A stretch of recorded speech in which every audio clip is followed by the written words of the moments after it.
is Destiny Ariano, and I will be presenting on differentiating arachnophobia.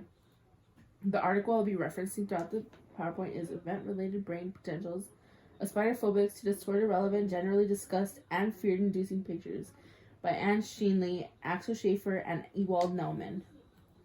A brief history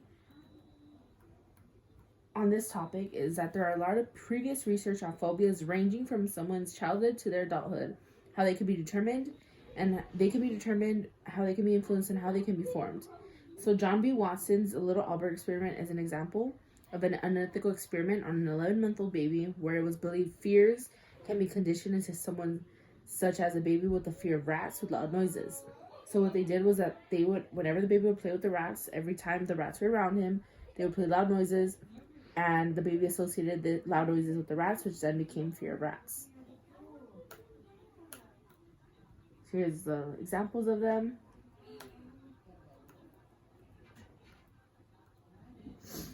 Patients were chosen by questionnaires to see who had arachnophobia and if they had other types of disorders.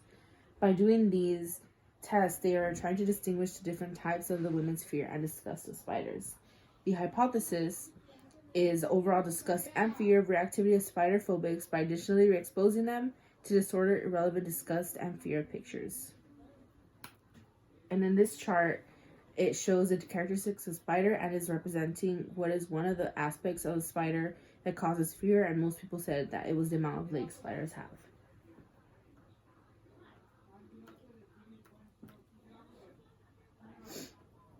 The methods of the study is the spider phobia questionnaire and the STI, which is commonly used measure of trait of state anxiety. It can be used in clinical settings to diagnose anxiety and to distinguish it from depressive symptoms.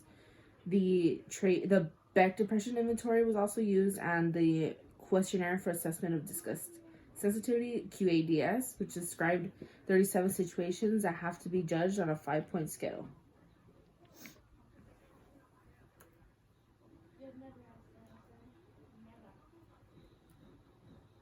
The experiment was using the EEG experiment, which is an electroencephalogram, which wasn't conducted to track and record the brain wave patterns of their reactions to random images that expressed categories. So each participant received behavior points when they had to approach a transparent box that contained a spider, and the lower the score meant the less movement towards the box made, and the higher the score meant the closest to the spider, which is a behavior test.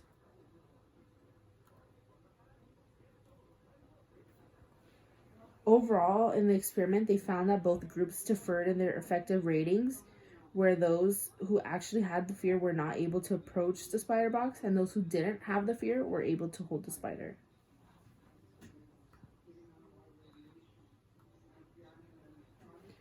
In conclusion, arachnophobia should have subtypes because not every person with this fear has the same extent of it. Any questions? Thank you.